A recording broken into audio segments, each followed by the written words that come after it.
Judy, how you doing? Hello, ha. Hey, is it? Hey, it's broken on the story. Is it just me or Is it broken? there's like a grid and I can't see everything. Is it just me? No, it's not just you. This is what Instagram wants to give us. Oh wow, I haven't been on live for a minute. Okay, hello. This is so strange. Trust me, I'm just getting used to it. I'm just getting used to it. Gosh, let me adjust them. Let me adjust as well. Like, what is this? I low-key don't use Instagram as much. I don't really like it anymore. But Oh, you don't like it? Okay. not as much. Yeah. And it doesn't really serve me as much with what I'm doing. So I don't Yeah. spend much time here. But we are here, so I'm excited. I'm happy to be here. I spoke to my brother. I didn't know you and Fola were brother and sister. Yes, we are. Did you watch? I know you. I know you're obviously Chidoji Gabriel's brother. So, Yeah. I just Big up, knew Bless. you. He's in the building, so big up, Bless. Big Oh. up, Gabriel. Did you watch your brother's one then? That we did? No, forgive me. As I said, I'm barely on Instagram, so that's straight. my reasoning. But no. Well, you can check it out on YouTube. We got I it on will YouTube do. as well. Okay, but we'll do. let me get this straight. I think it's me. Okay, that's better.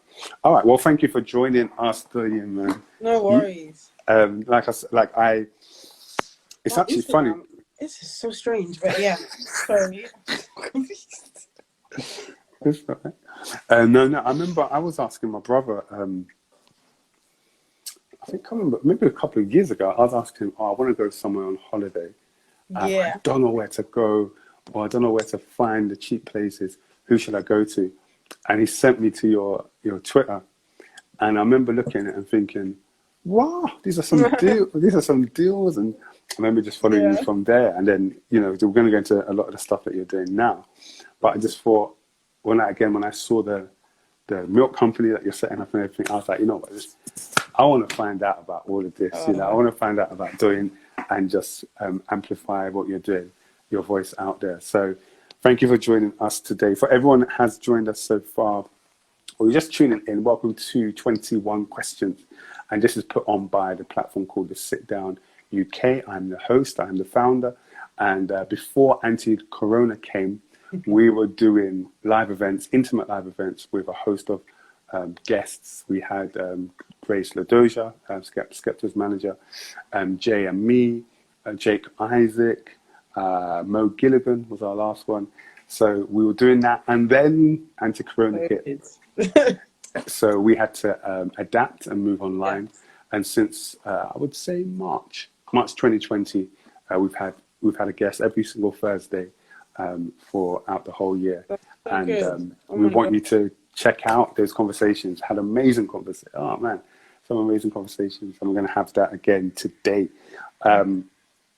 So yeah, click on our IGTV or click on our YouTube to watch those back. But without further ado, we have the woman of the moment.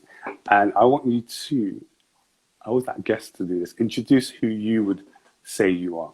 Not what people know you as. Elevator's pitch. Yes. What, who I am? Yeah. I'm Doyin, my mum's child. No, I'm joking.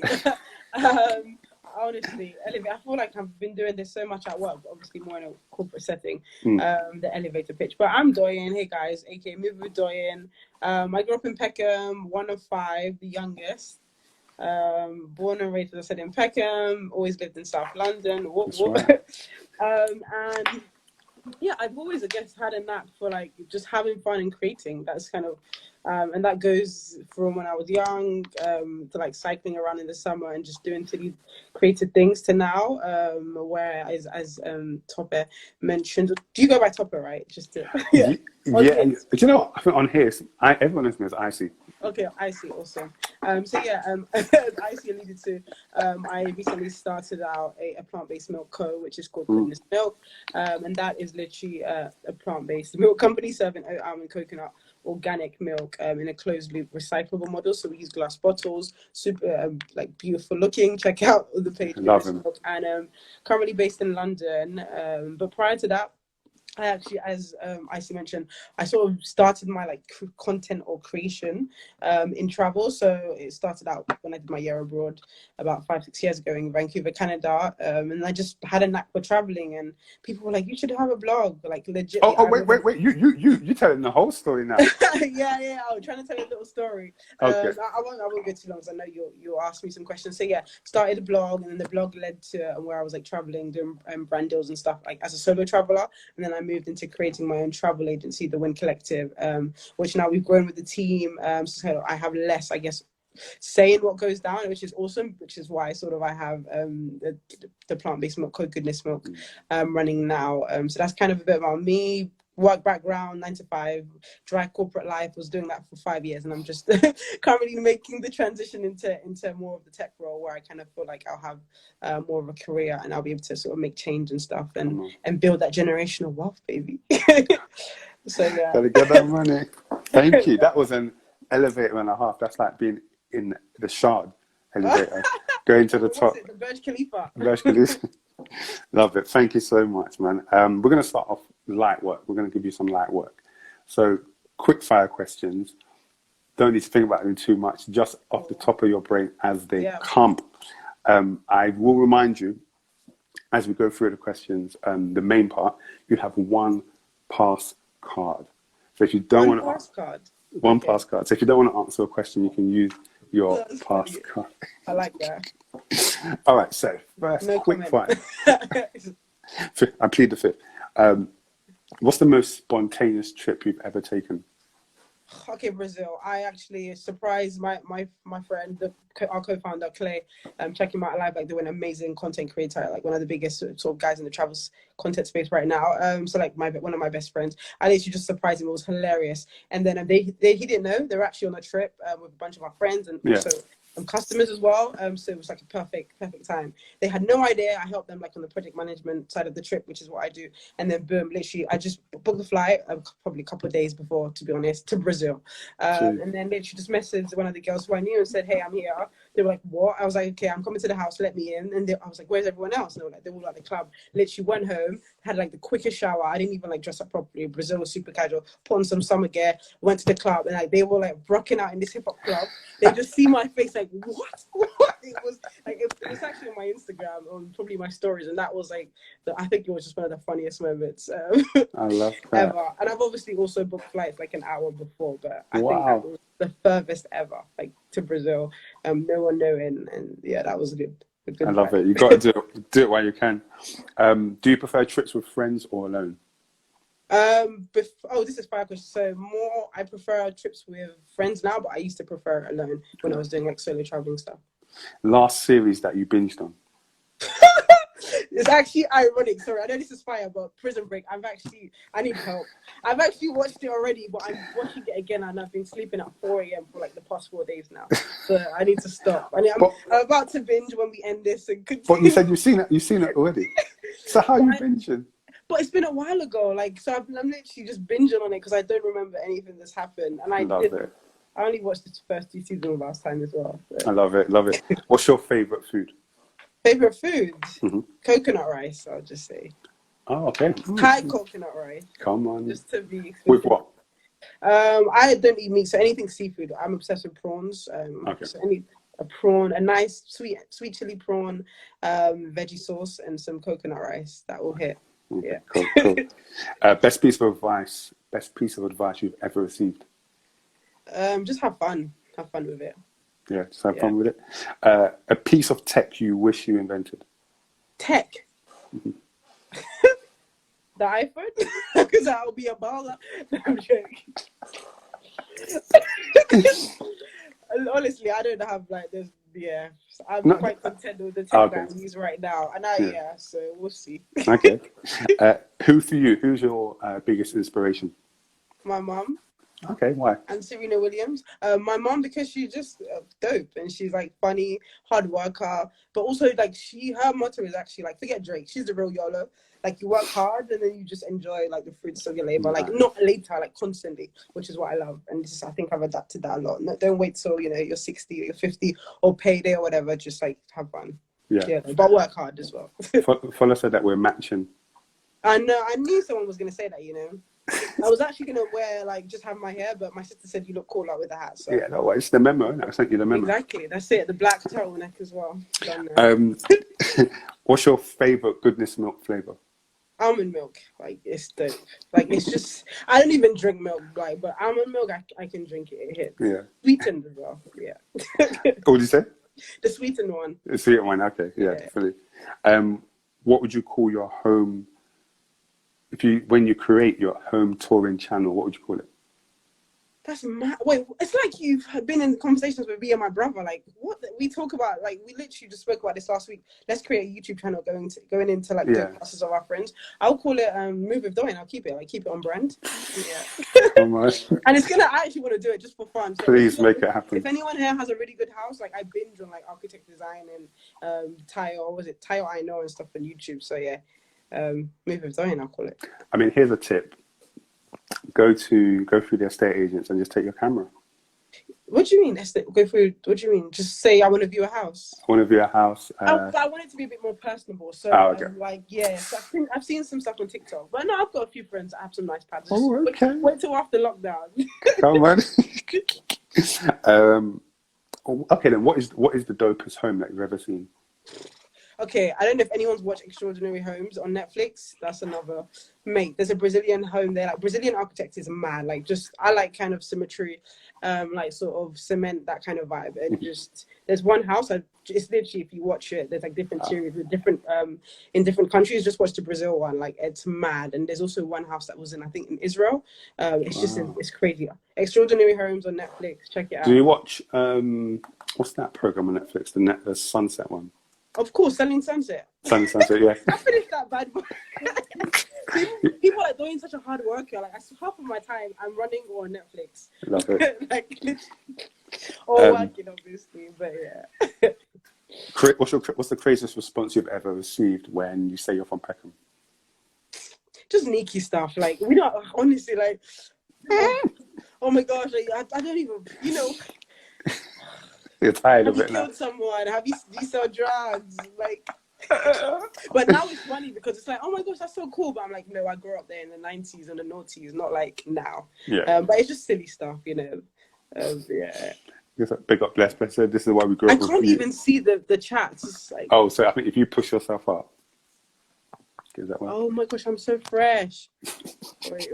Oh my gosh, wow. Okay, yeah. Where's your favorite place to run? Oh, my favorite place? Copacabana Beach was fun, man. In Brazil. That was so to run?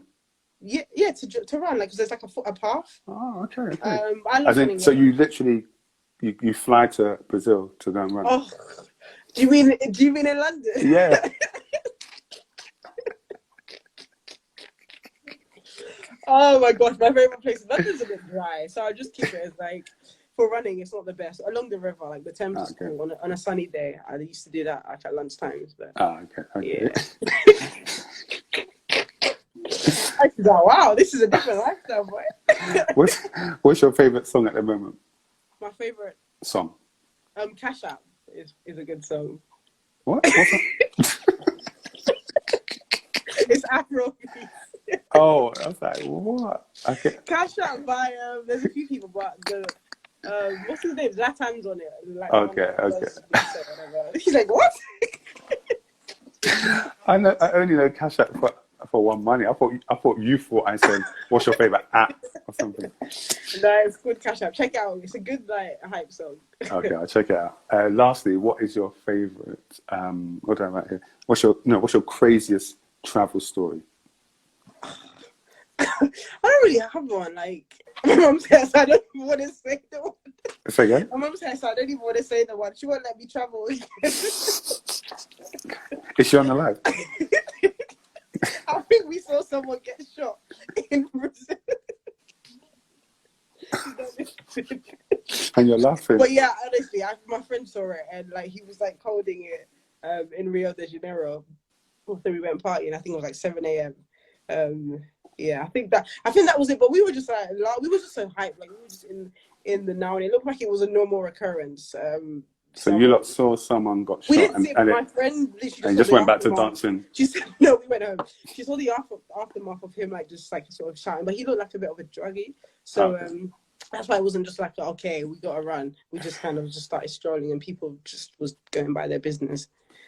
Cheers. You live an eventful life. I love it. All right, cool. That was your quick fire round. Round of applause, please. Thank you, me. Well done. That was light work. Okay.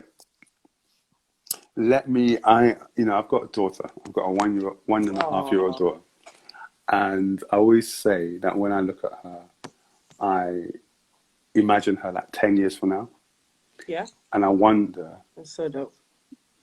Well, not 10 years, even more. Like my chat isn't refreshing. That's so boring, but it's not refreshing. I'll concentrate anyway. That's right. Someone said you were from Peckham, that's why I didn't run. See, I would have laughed at it. Why can't I see these comments? I'm just going to put testing and see. Sorry, keep going. That's cool. Yes, I always imagine her like 20 years from now and thinking, how is now building who she is in terms of my wife, me, the music around her, or what we eat. And I wanted to kind of ask you, if I can find it. So I wanted to ask you, how was your childhood kind of fed into who you are today as a person? That's a good question. I guess being born and raised in Peckham, like, we're around people who just do, like, they just live, like, we were in our bubble. I remember going to West End, like, on the weekend. That was like a trip, so lame. It was like, oh my gosh, but we were just in our bubble, just living. And I think you see a lot of people from Peckham, they're just so, like, carefree about what other people think, and they do them. Like, you see people who, people, stars that have come from Peckham. Look at John Boyega, like, he's like so true to himself, and he knows himself. And I feel like that's a lot of us. We just, like, the people around us just knew some of them were drug dealers, but they knew themselves, like, they were good at their craft, or they were, their nurses, their parents were nurses working long hours, but they just knew who they were and what they were doing it for. I think that's kind of what I've taken, and, like, just having fun with it. Like, we've just always had fun when we were young, even without, like, having, like, lots, like, monetary wise. But my mom just she just made things function for us to have fun and have a childhood. And then the people around you, like, everyone just doing their thing. That's literally it. I think just having people around you who are doing good things and are good people wholeheartedly is such a good influence, I think. And I've always just been like, it's actually crazy how we talk about influence, but it's so important, especially unconscious influence, like you see on TV and stuff. Like, I remember we didn't really watch rubbish in our house, not because my mom was like super strict, but we just, there wasn't an interest because it wasn't actually initially ingrained in us. Like, we used to, of course, go to church and stuff, but it was more of what was fed into us in the house, which is just good stuff, goodness. Like, literally, you see people who know my family, like, it's just good vibes. We're not looking at left, right, and center. My mom, she's just like, just do you. And pray, and you kind of see the fruits of that. And, I don't feed into any bad stuff, honestly. Like, I don't have time. Like, you see online, or a friend will message me, have you seen this on Clubhouse, on Cash App, or whatever? I'm like, I just ignore it. Like, it's just not me. I don't really care about what's going on in the world. I'm just really in tune with what I'm doing, what my friends are doing, what my family is doing, and what we want to do in the future. So I think that's kind of, it all came from, like, our upbringing, being from Peckham, my mom in our household, my siblings, and friends and family around me, really. So love that. I like. That's why I like your story, because the presumption is, if you're from Peckham, your story can only be one way. It's a bit lame, right? It's a bit boring, and I get it. Stereotypes, or like, you see it. It's what's the word that we learned in school again? Something, self-fulfilling prophecy, that's the one. Okay. And it is a lot of the time, let's be real. It's not even just Peckham, but just black people in general. You look at stats, we're usually at the bottom of it on almost everything, especially in the UK. I can talk for the UK, but you look at it, of course, maybe don't dig too much into it, and just actually say, this is my goal. And I was listening to a Clubhouse today, just briefly, and they were just talking about, like, black people just being leaders, like, we're not a charity case. And that's the narrative that I've taken, and I tell all my friends and my family, like, we're leaders. Like, even if we're, the subordinates at work, we're still leaders, whatever. And if you keep having that attitude, you eventually become a leader. And that's kind of what I take. Love it. Tell me about your relationship with your mum. And She's my friend. Like, even just now, like, she was like, I'm not listening. Just like, fun. Like, we watched Prison Break.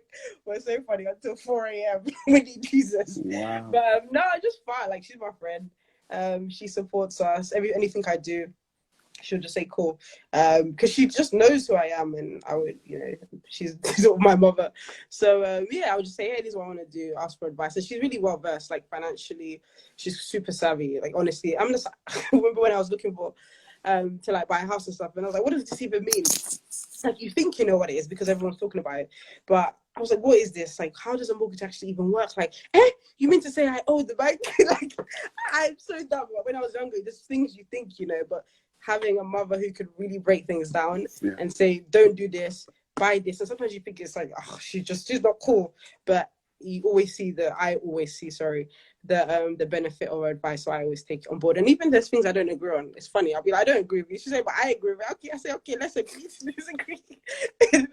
like even today, a silly example, she was saying one of my family friends have COVID. And I was like, I don't think he does. She was like, he does. I said he doesn't.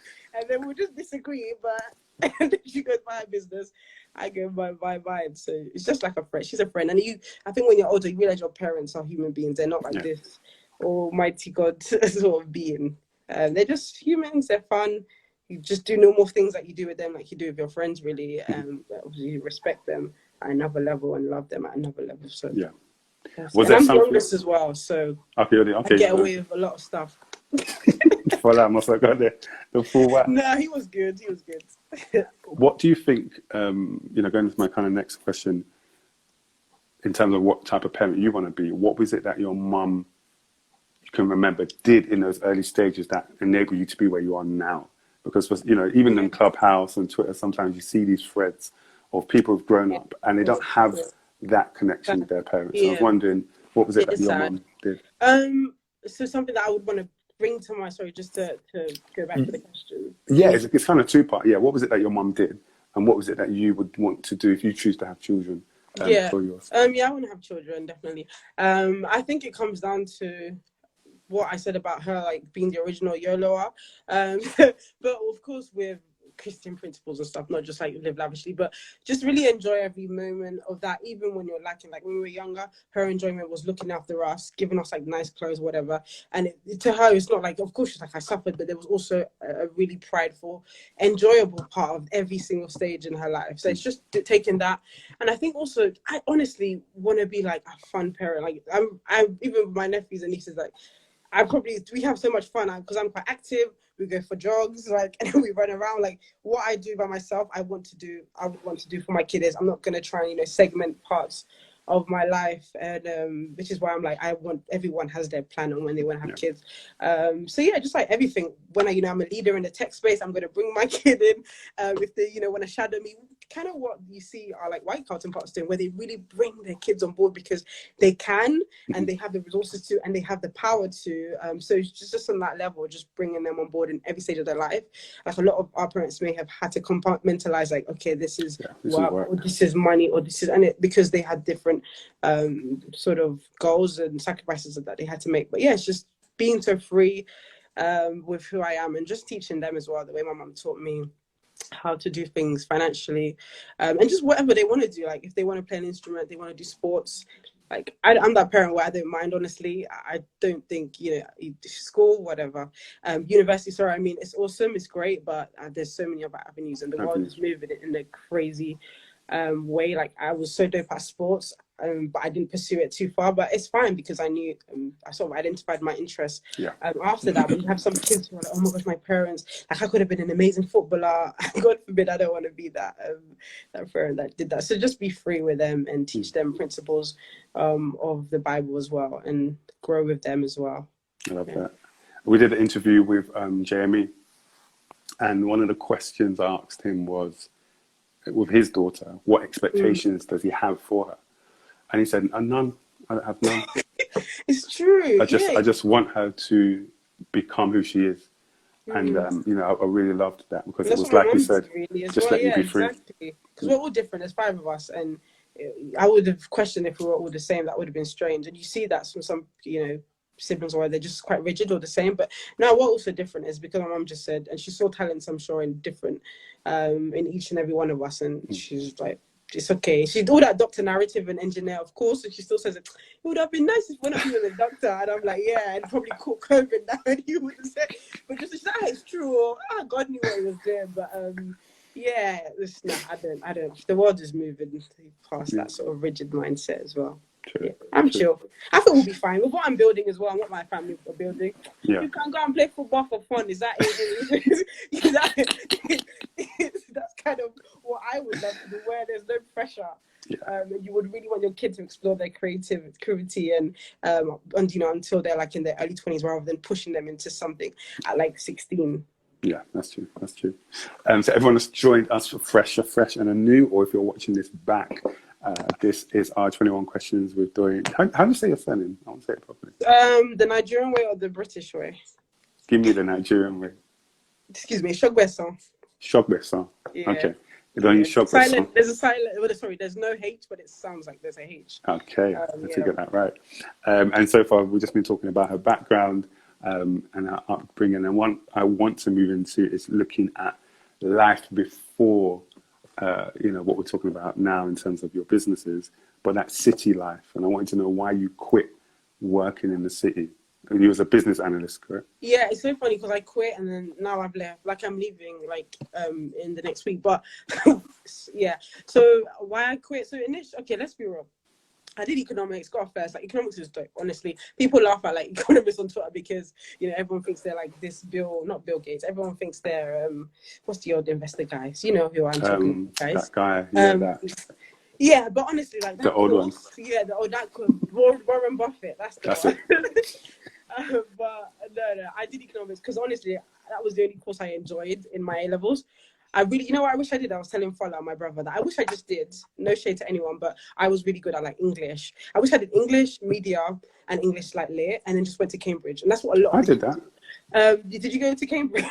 No, I didn't go to Cambridge. Oh, but, you know, because I was I did so English and media. Like, but I wish I did that and went to Cambridge, and that's what a lot of the kids do. And then they're you know, the world of opportunities is amazing. Or they go to really good unis with like very like non-traditional. When I say non-traditional, like science, or they don't want to be a medicine or whatever. And they just do very like British kind of subjects, you know, so to say. And then they like, you know, you see them working in banks or engineering. I wish I did that, but I did. I was like, okay, I'm a bit smart. They said I'm a bit smart for us, you know, coming from a school in Campbell. I was like in the top 5 percentile. Cool. Let me just try and let me do something quite difficult. Let me do mathsy subjects. So I obviously did economics and stuff, and then I enjoyed economics the most. I think it was the most challenging because I was like, I was getting A's and everything, and I got a B. The only one for the A-levels for economics. I said, there's something about this one. It's getting me. I didn't study enough, but I studied at a decent rate. I should have got an A. So I then took the challenge to do it in university. Went to like a good uni. So at University of Leicester, and then literally I just did economics. All my mates, I felt so dumb in first year, honestly. Everyone was like Durham, Cambridge rejects, they all came to Leicester. Me, I was like, this was my choice. I didn't mind. Like it was number 11, I think, in the league table when I went there. So I was like, I need to step my game up. Studying hard, and then everyone was like, you know, gunning for investment banking roles. So me too, I applied. I got into like the first stage in a lot of them, but didn't actually get it. So I was like, you know what? There's a reason why. It's because I don't want to. I'm just forcing it. So I went to China, had an internship with out there in a bank, and then it was just like a fun intern travel experience after uni. Came back and then like kind of got headhunted. Oh my gosh, you've got experience, cool. And then this is I kind of got not trapped, but that was kind of the option that was out there for me. And given, I guess, you come up with a first in economics, that's what you're gonna do, work in banking or whatever. So did it, and I started working. I was doing some contracting roles at banks, and then I got headhunted.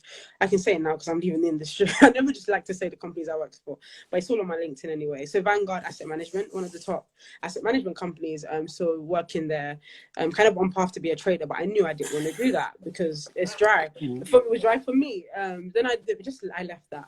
That's when I started traveling like a maniac. I sort of left after like 2017 or whatever, and then started traveling, took like a sabbatical. Please, I was only working for 2 years, but took like a sabbatical, and then I was like, okay, this whole blogging is awesome and stuff, but it's not giving me that much money. My money's running out. I have a free house in London. So I came back, And then just had to be realistic and was like, I'm talented in this field. Like, people are barely in my line. I'm still young. Let me try something else in the financial service industry. So how old were you at that point?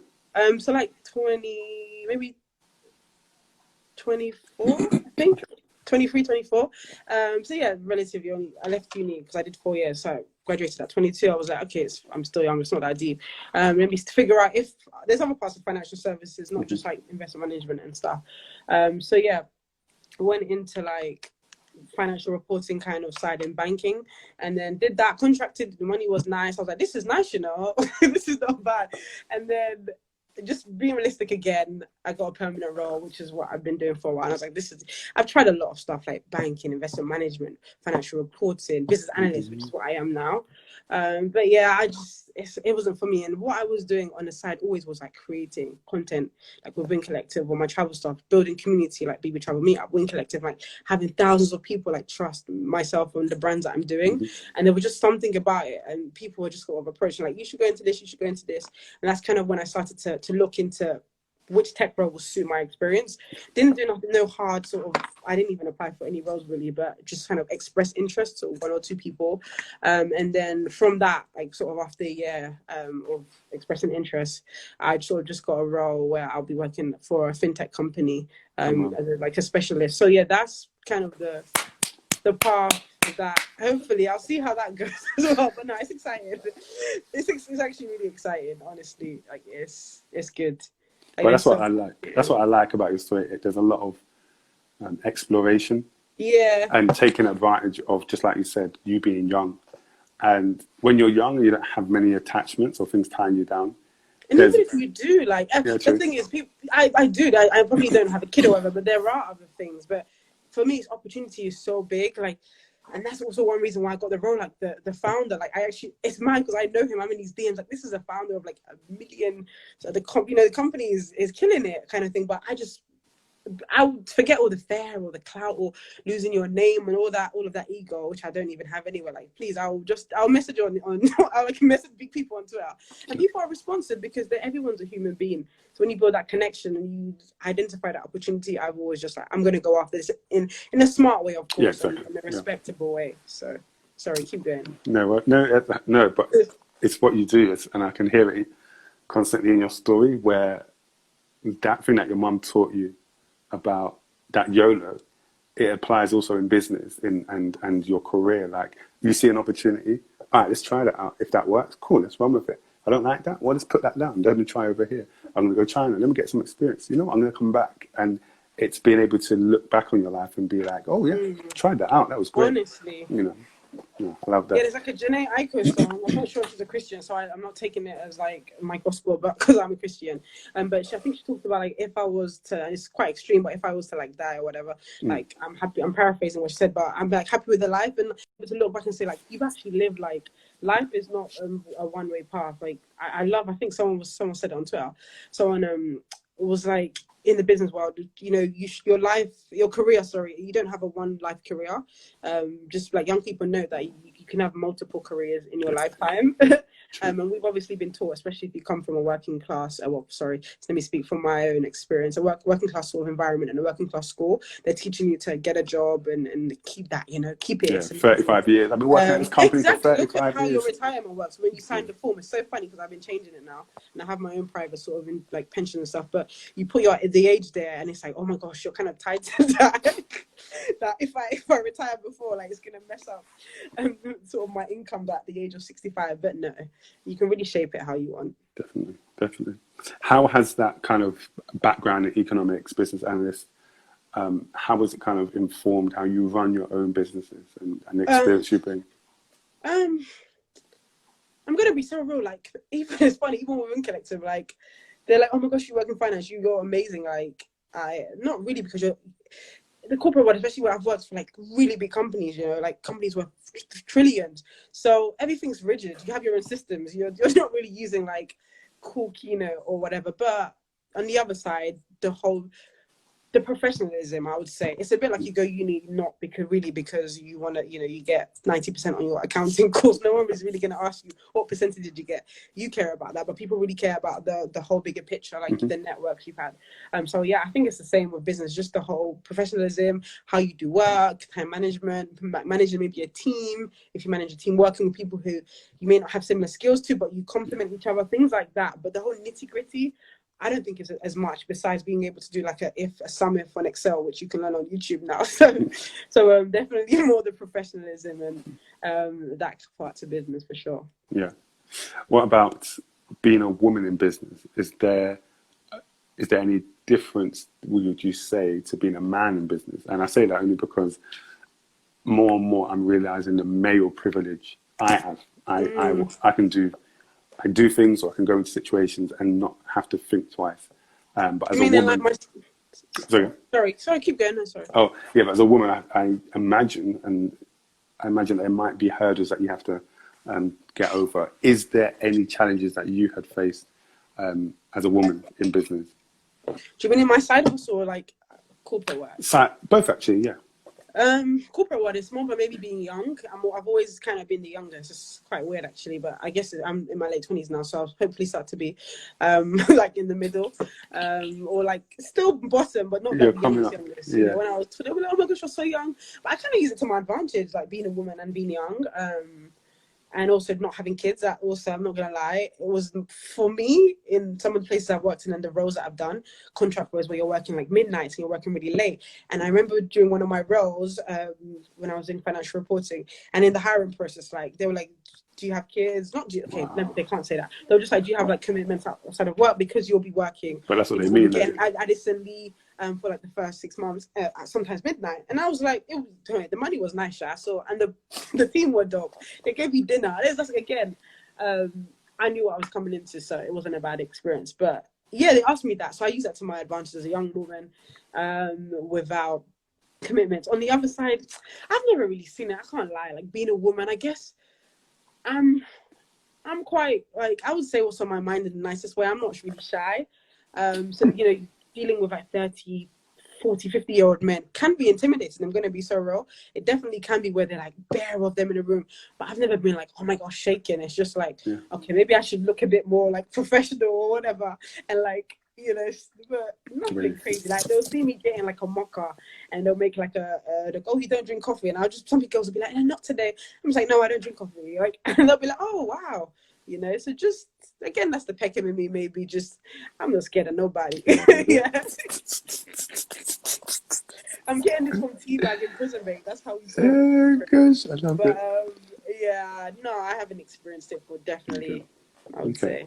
Yeah. Let me touch on this. I want to look at exploring whilst young, because we kind of touched on that. I once was teaching young people in Peckham, working with some young people. And one of the guys said, have you been to Kilburn? He said, where's that? I said, it's in Northwest London. He goes, Northwest London? Nah, bruv. I don't go those places. And so so relatable. He said, I don't step outside of Peckham. This is where I stay. And I said, do you know then that you're in prison, bro? Like, you're in prison. Like if you haven't even just been to Northwest London, let's not talk about, another country. And so I wanted to ask you, for you, what kind of made you explore outside like your surroundings and your, because you could have just stayed in your comfort zone, in your safe space, but you've traveled on your own, you've broadened your horizon. What made you do that? Yeah, I can relate to that. And when we grew up, I remember, as I said, I think I alluded to in the beginning, like going to West End was like a big deal. Like go to Saturday. For those who don't know, that's like Regent Street, Oxford Circus. But yeah, Peckham was, you have everything. You got the market, you got your parents, you got your family, you got your friends, you got your football team. Like we used to go to Tech. I remember the Telecentre, like that was community. Shout out to Yemi, all the guys that we used to play football with out there. But like there was no reason to go, honestly. Like my school was in Camberwell. That was probably the furthest I would go. And most of my mum's friends and stuff all lived in the Peckham area. But it probably started, this is actually crazy, because I made the choice to go to Richmond College out of SFX and Christ the King, It's because I wanted to effects. yes, because I went to open days for all of them, and the one thing I saw in SFX and Christ the King, which is we all know, is everyone just knows everyone. It's just Peckham, and I said, you know what, I'm going to go to Richmond. I was like, I'm gonna go so that I can just go somewhere different. Like, even in school, like I just always had like, I want to be friends with people that are different. Like, that's even quite like now I have friends. Some of my best friends live in like South Korea. They're Korean. Some are in Canada or whatever. So like, I just love. It's like it's live. Like, there's people from everywhere, and it just makes you feel better when you grow. Like, I think at such a different rate when you know people and you learn from people's experiences from different places. So yeah, I was like, oh, you know what? I'm gonna go Richmond, and it started with that choice. Even though most of the people I sort of hanged around with were black and probably were from Peckham. If you know Richmond, like all the black people used to hang in a place called Glades, and it was literally so funny. The South people here, North people East, like we literally. But again, I love just being a floater. Like, I've always been a floater. I don't even have like one friendship group. I like have friends from everywhere. So I was like, you know what? I think from that moment I went to Richmond, and then I went to Leicester because I remember again going to the Open there, and I think this was a bit different to like Essex, Sheffield, some of the like even some Redbook unis that I went to, and I was like, nah, I want to go somewhere different, and then decided to go there. I don't know anyone who went Richmond, honestly. Sorry, who went to Leicester University. That was also a reason. And then the same thing happened when my friend asked me, Doyin, do you want to go to Canada for a year? I was like, the first response was, I'm not going to graduate with everyone else. And it was that, it's so mad, but I would always remember that. And I think that's kind of what's taught me, don't do what everyone else is doing. And because everyone thinks, you know, I want to do what everyone else is doing. We have a herd mentality mindset. So I've always tried to stay away from that. And that has been reflected in everything else I've done. The jobs I take, the opportunity, people are like, oh my gosh, that's so cool. You work for that company, but you left, like when I left Vanguard, people are like, you're crazy. Again, that's what, maybe it's what you would do, but you shouldn't project that on someone else. And I've just always just taken that, like, what's the worst that can happen? And it sounds, of course, everyone has their own different struggles and privileges, but it's looking from my own perspective, no one else's, of course. I don't want no one to call me out and say this is, you know, how they say crazy, right? But no, what's the worst that can happen? Like, I'm talking from my perspective. To me, what's the worst? The worst is I can go broke. And I remember that happened to me once, broke as in I didn't have much money and I was traveling. I just called my brother, my sister, can you give me money? And like again, my perspective, I know what is honestly the worst that can happen to me, and I just take that with everywhere I go. Like, I've had some funny experiences, like traveling and stuff, and even just in life, like I'm alive. It's not that deep. Like, I don't know. Yeah, for me anyway. So that's kind of it. I love that. That leads beautifully onto this next topic from a tweet that you tweeted. You ready for oh my this gosh, tweet? I need to start deleting my tweets. Like, someone actually said they sent some an app on how you can delete your own tweets. Not that I've said anything, but you know, I might have said like black women are beautiful, and then maybe in 20 years time, BLM isn't the trend anymore. Like, this girl was a racist. Well, this one's from 2011. Cool. Wow. No, I didn't it back then. No, I'm joking. It wasn't 2011. But you said, no dairy people, how do you do it? You said that on the 10th of the 1st. Oh my god. 2018. Wait. 2018? 2018. Is that when I tweeted? Okay, I don't remember that one. Whoa, mad. So when I look at you now and what you're embarking on, I'm like, did you? And there was a couple of tweets under that kept on talking about being lactose intolerant, kept on talking about oat milk or almond milk. I was like, did you know back then that you wanted to start like a business? So I wanted to ask, what inspired you to start your own plant-based milk company? For reference, I didn't have a clue, but I was just actually on my incubator course this afternoon for startups, and it's mad because that was one of the biggest tips our host presenter teacher was saying we should do for marketing, is just to ask questions. And it's mad because I didn't even know, and I was asking those questions, so it shows already. But your question was what? Sorry. Yeah. What made you start it? What made you start this company? Just no deep answer again. Opportunity and just interest and hobby. So lockdown came. I've been drinking plant-based milk, so mostly I think I started with almond, like most people, like since before uni days, long time ago. And then I was just buying alcohol like everyone else, I guess. And I knew it wasn't the best tasting, let's be honest, but it was better than cow's milk for me. I'm not sure if I'm lactose intolerant, but I definitely get bloated and all that jazz, so maybe I am. And then lockdown came. It was just annoying. Oatly was just sold out. Like, I used to buy Oatly. And then Have you seen their adverts recently? mate, I've very, very much done a lot. I've literally scrutinized their marketing. It's very dope, even though they have a lot of controversy and stuff. But like the way they've marketed it is pretty good. Their latest campaign is amazing. I love it. Some of the stuff they've done is mad. They're one of the only actually DTC food and bev companies. Well, one of the first who actually have their own creative division. That's why their creativity is mad. Like their own team. Yeah. Wow. I'm watching like videos on YouTube. But anyway. What made me start? Yeah, lockdown only was selling out and stuff, and then I just started making my own milk. Like honestly, like it tasted bad. Wow.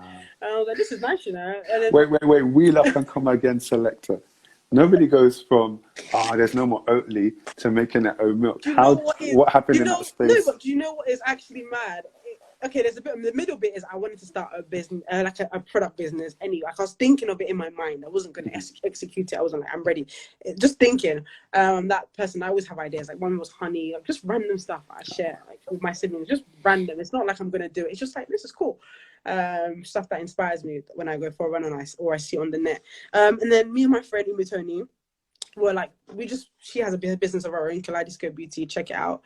She might be on this chat, I'm not sure because my thing doesn't scroll. But we were just like talking about a few business ideas during lockdown.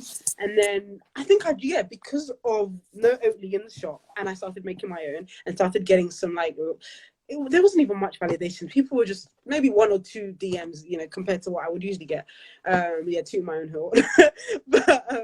So it wasn't like, oh my gosh, this is sick. Like 500 people were in my DMs. Like I was just making it. It tasted bar, sharing it with my mom, my sister. I was like, try it. She was like, you know what? And then literally, I was like, I'm going to start selling plant-based milk. Like I have the text. I'm going to call it Goodness Milk. Like it took literally a couple of minutes to think of the name. I didn't even check if they had a trademark or whatever. And I ran a trademark to what was in the process. But wait. Wheel up and come again, selector. Again. How did you start making this milk? Did you go on YouTube? No, so you just know how to make almond milk. Honestly, because I think so Instagram stories, especially during the first lockdown, a lot of people were making things. Okay, there we go. That, honestly, I would remember if I saw it, but I think I just started making it myself, and I knew already. Like as I said, I've been buying like plant-based milk for over like a decade now, so I kind of knew what was in it. Of course, what wasn't. So I already knew. You know, I was a consumer. You know what you're eating, and I like. I'm not the healthiest person, but I'm probably one of the fittest person. So I have that balance, and I do care a bit about what I'm eating. So I literally knew what was in it, the good stuff and the natural stuff. I was making it, and then I was like, this is decent. And then one thing I kept doing is, once I started making it, then I started to go on the net and I started looking at recipes. I have on my reading list, there's probably hundreds of recipes. Honestly, my notes are just all about best oat milk 1. Best oat milk 1.0, best oat milk 1.2, and just playing around with it. Great. And then that's literally how I was like, okay, I'm going to go to Whole Foods. I love Whole Foods. There's none near me, but whenever I'm in the city, like I'll go. And I just started buying like really high quality stuff because I was like, this has to be good. Like if it's in the Wing Collective, like quality aesthetics, like to me that is big. Like to grab a consumer, like it really irks me when I see like a picture or story and it's, I don't know, maybe because I'm talking about business, not your personal likes or whatever. You can do whatever you want. But for like businesses that are like especially quite big and they have a budget and they're having like grainy pictures or like, terrible videos. Yeah. So I was like, you know what? I want this to be like actually good. Like it's a bit boring. Milk is kind of boring, let's be honest. But I want this to be like a lifestyle thing. I think a brand that is more lifestyle focused, whether it's food or what medicine, whatever, will thrive more. Sorry. So once I had the recipe, like it's mad. I think it was about a month before I delivered the first like couple hundreds of pre-orders from backers. I actually changed the natural sweetener. It was originally dates, but I just kept testing it, and it's so mad because I bought agave nectar, which is like a natural sweetener. Yeah, I use that. I think I bought it. What did I buy it for? Like, I think I bought it for my own baking during like the first lockdown, and I saw it in my cupboard. So I thought, I tried it about a month before when I had emailed everyone out, told them this is the recipe, like this is the joys of having a start. And I changed the whole damn thing. I changed and kind of flipped a major ingredient in the sweetened range and changed it. So again, things may change. I remember I was even going to trial with sunflower oil, but it just didn't hit. I was like, nah, I don't even want to play with like rapeseed oil or whatever. Let me just keep it natural. So just trialing things out, and honestly, that's how we did it. And the feedback, even from the pre-orders, like, I'm so big on feedback, especially because we're still in the MVP stage, which is, people don't know, minimal viable product. Like, that's just the basic product. Yeah. We're still trialing that out. So yeah, and people that are bought, and like, you know, we've had almost 500 pre-orders from backers and stuff, like bottle orders. Jeez. So it's just getting feedback like every time. How was it? How do you find it? Like, and just building up on that, because it, you know, it's small batch, Yeah. made by hand for now. So it's just, once we like smash that, and then we can, like, you know, eventually scale and stuff. But I'm not in a rush. Like, with my new sort of tech career and stuff, I really want to pursue that as well. So there's no rush with goodness milk. It'll be here for a while. Like, we really want to build something. People always drink milk, and the consumption of plant-based milk will keep growing. So yeah, no rush with that one. Well, hats off to you for converting a problem on one day into a 500 pre-order business. And that's a good solution. And this is to anyone. Like, and I've learned this a lot from my incubator program. Like, a lot of people, we have ideas half of the time, like even I've had, but I'm just like, is this really just out of, I want to make money, or I think this is cool for myself? Like, there has to be a known problem, and hopefully a problem that is felt by one or two people. It needs to be like a problem that is felt by, like, hopefully millions of people, so that you can continue to just like grow. And if you find that there's a problem, it's likely that other people probably have the problem as well. And then if your business is the solution, then it's likely to like thrive if you do it right. So yeah, and if you do goodness it milk right. is new. Yeah, exactly. Goodness milk is like super new. We haven't even launched. It's just all pre-launch. We're still validating the market. All MVP, just validating. Of course, you can consume you can purchase pre-orders, but we barely like do pre-order drops. We're still dealing with our like early backers and making sure they're happy, and then hopefully in the next few months we'll scale. Like, I think I did like a cheeky pre-orders for like the first 10 people who DM me before Christmas, and we did that. But yeah, just focusing on like your first couple 100 customers, and that's so important. Once you do that, hopefully we can start to scale. So yeah. And one thing I love about you, even that thing you said, doing it right, one thing you've got right, and somebody mentioned in the comments, is your branding. And that is why I love branding. Exactly, the first person, when I say hired, she's like she's my homie. If she better watch this, because she's not leaving me. Mine is like the first person I wanted was a designer, and like I was just literally like, as part of your team. Well, I obviously don't have the resources to have a team, but she's technically like I'm on my in-house designer too. You know, I wouldn't say team because we don't have that structure, but yeah, in the informal way, she's like, it's just me and her technically doing it. And then my sister's like literally my like manager. He's like supporting me, my brothers and stuff, and my sister like delivery driver. So this is how small it is, but that was what I wanted, a designer, like someone that I would actually pay. She's the only person that I paid. My family are all doing it for free. So a designer, and guys, like, design is important, especially Black businesses. Like, Can we shout out who she is? Whitney, of course. Whitney Badge she's based in New York as well. So cool. A lot of people have been asking, can I use her? I'm like, she's mine. But no, I'm joking. That she's awesome. Whitney Badge is her Instagram. A very, very talented graphic designer out in New York. So yeah. Now, can you tell me what was behind the asterisk? You know what? A lot of it's regulation. So you know, when you're new to the whole industry, like, you just have to read up. So spent like the summer doing courses and stuff. Shout out to my sister. We were doing like food courses and like reading up on legal bits. So it's just regulation, because it's not an actual, they call it a mammal milk product, like so cow's milk. You actually can't label it as milk. And this is kind of an irk.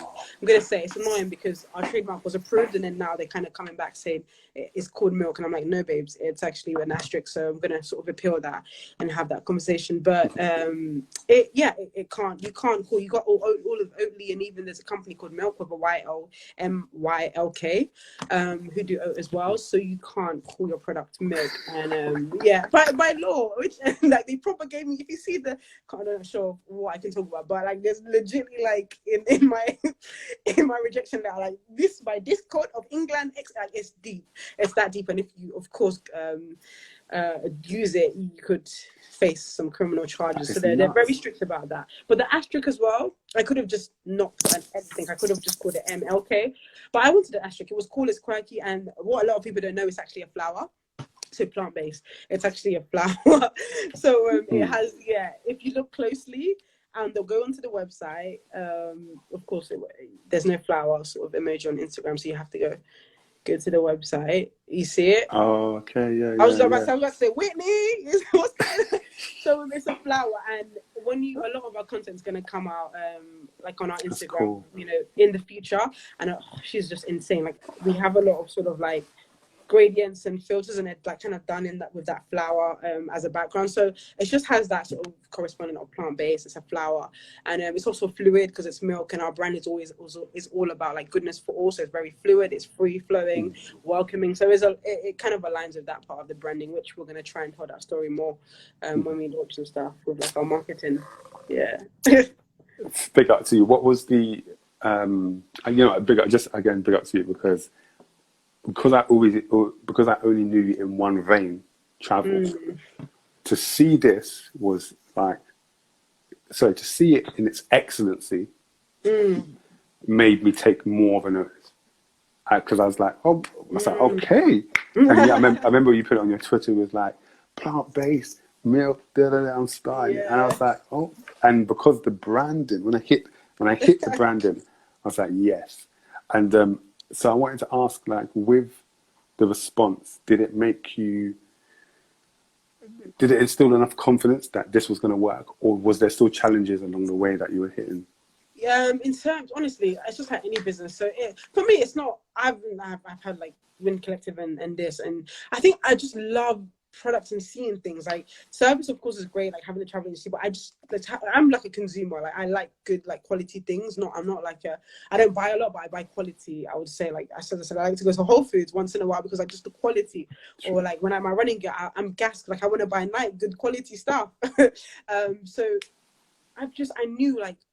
I don't know. I just trusted Whitney. Like I just trusted her. Like, and even when like we had a chat, because I was referred by like our head of content for the Wind Collective, and like he's amazing. Everyone knows Wind Collective content like it is like world class. So once I knew he referred me to her, and I saw her stuff. Like she worked with MoMA, the Museum of Modern Art in New York. Like she does content or did some stuff for them, and like.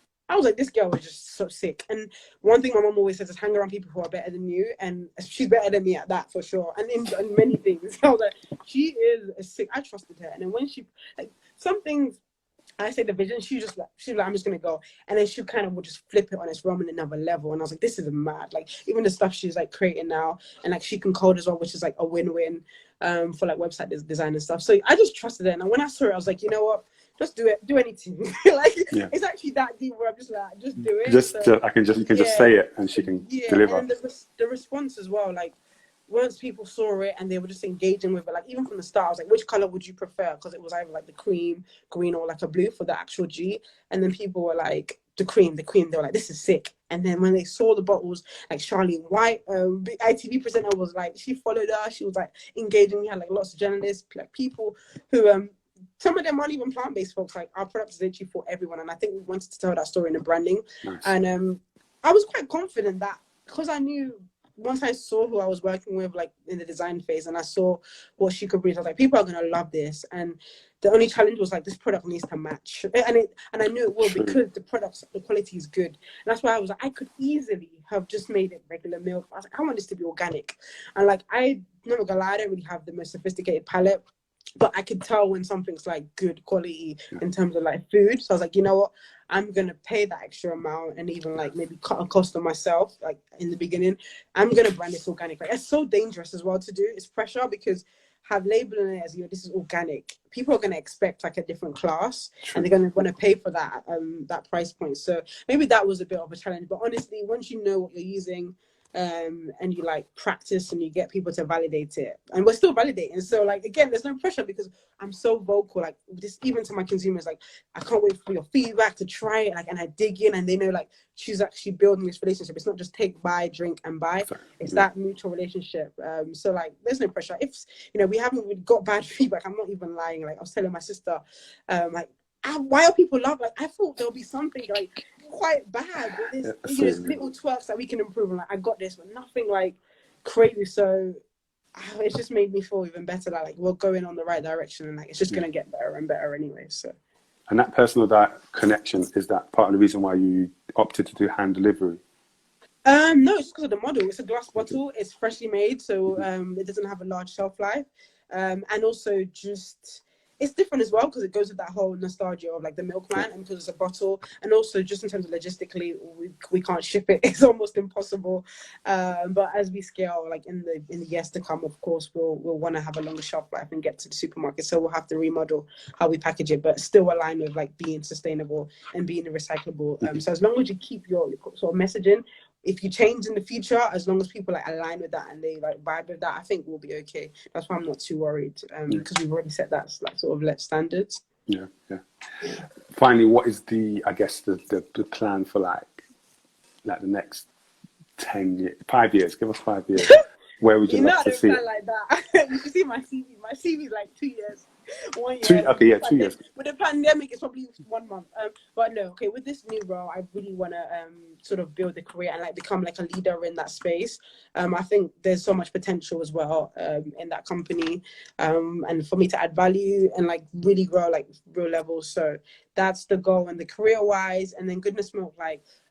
Just sort of operationally allow that to work and like work with, bring some people on board who are already on board, like support them freely, to sort of help that go just like slowly, because obviously I have to focus on my career now, sort of in this intermediary. But I think we've built a model that it can work, and so I've got my sister, amazing people, got like a few interns and people who can support, and just like let that grow steadily and become like a real business without, I think, rush. And COVID kind of allows that to happen, because we can't, like we were going to have a pop-up store in December. It can't happen. Like people are asking, I'm like, I don't know. So it just allows us to focus. Like literally, someone asked me, I was like, guys, I wish I knew. Can you ask Preeti Patel or Boris Johnson or whatever?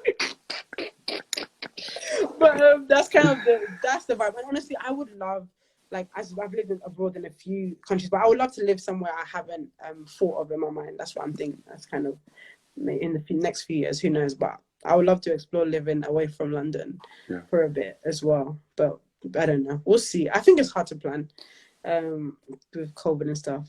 Yeah. Yeah. We'll see how what Boris says. Last 2 points for you. I don't know. Kept you here for and a I while. want to go 100% plant-based, actually.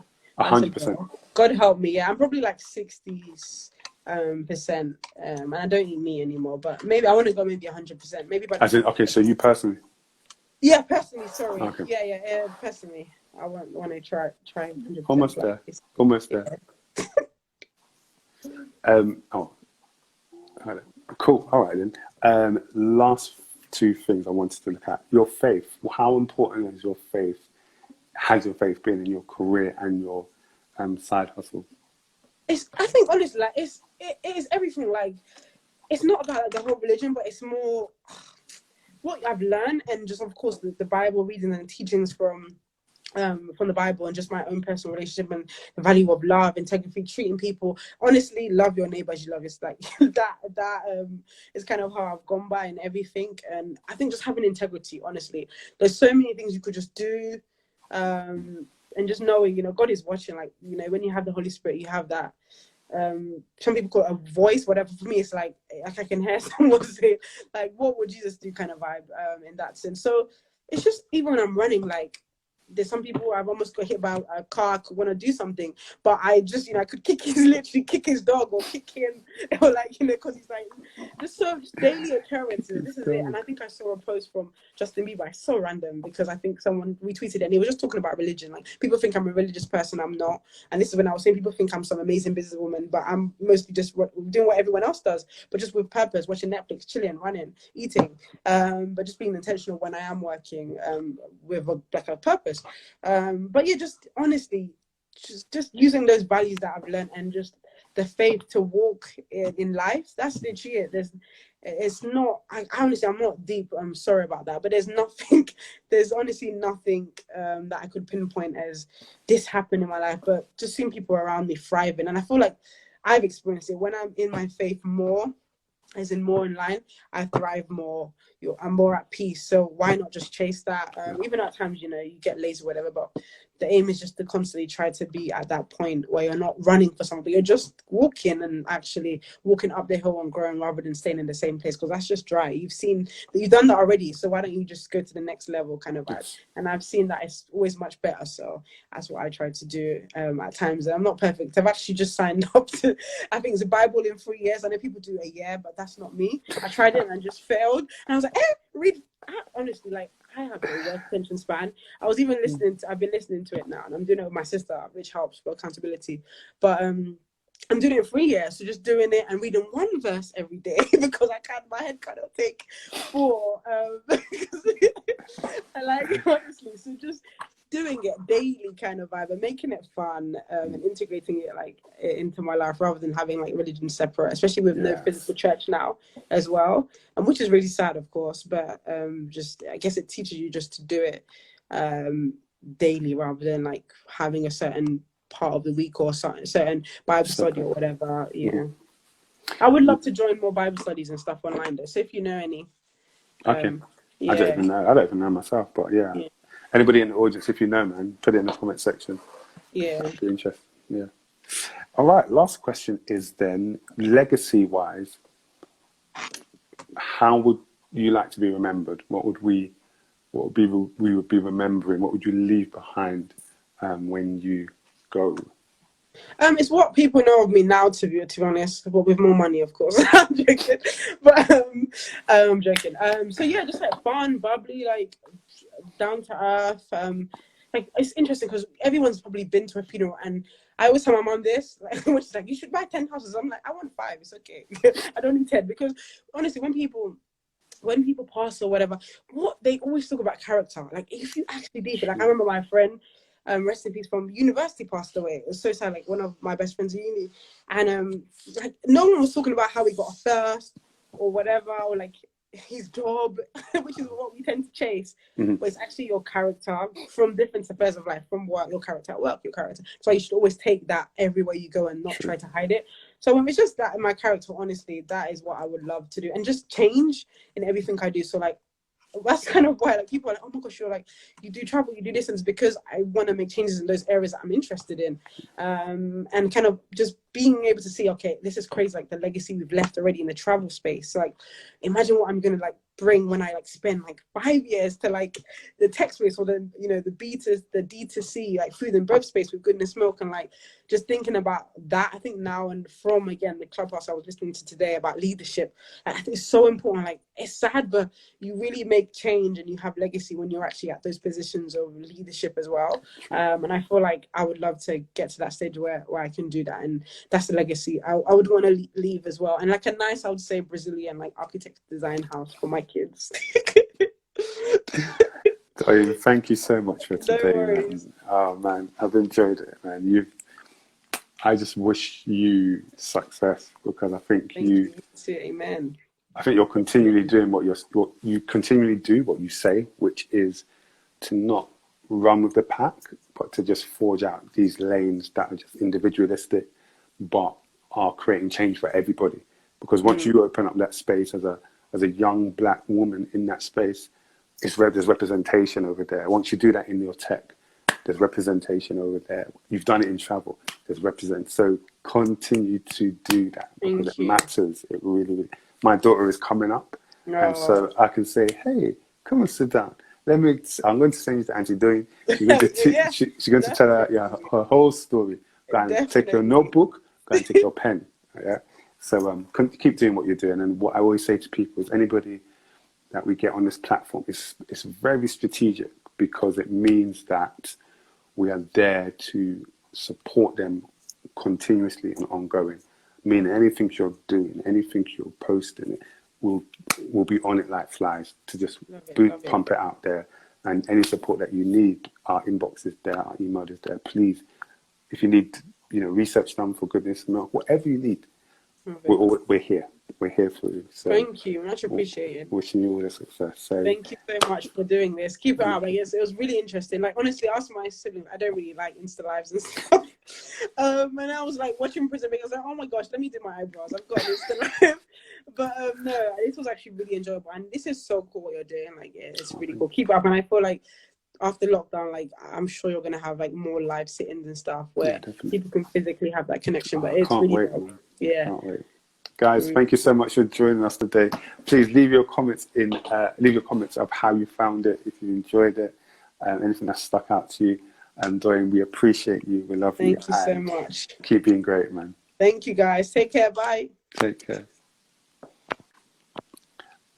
Guys, yes, make sure you follow Goodness Milk and just keep an eye on everything that she's doing. If you do have any Bible studies or fellowships that you think that she could get involved in, feel free to send her through a DM just to give her that information. But keep tabs on what she's doing. We are going to put this on our IGTV, and we're going to put this on our YouTube, and we also have 2 podcast platforms, which is Spotify and Apple Podcasts. So if you came halfway and you really want to check the whole section out, you can do it through all those channels. Just click the link in the bio. All right.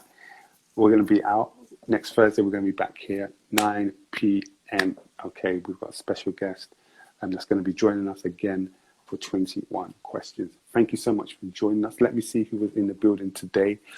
We've got Deborah. Deborah said it was amazing. Thank you for joining us. Olufemi said, big up Icy. Blessed said, no worries. We rooted for Doyin. It's all love, 100%. Bless says, well done. What else? Who have we got? JK got a nice applause there. Who else we got? The tallest, Peckham all the way. And we have to get that guy out of there. I had to get him out because he was being annoying. But yeah, guys, thank you so much for joining us. We've got follow in the building also. Next Thursday, 9 p.m., 21 questions. I'm Icy. Make sure you follow me on socials, ICIE Music. And yes, the matching outfits are the ones that done it. Take care, guys.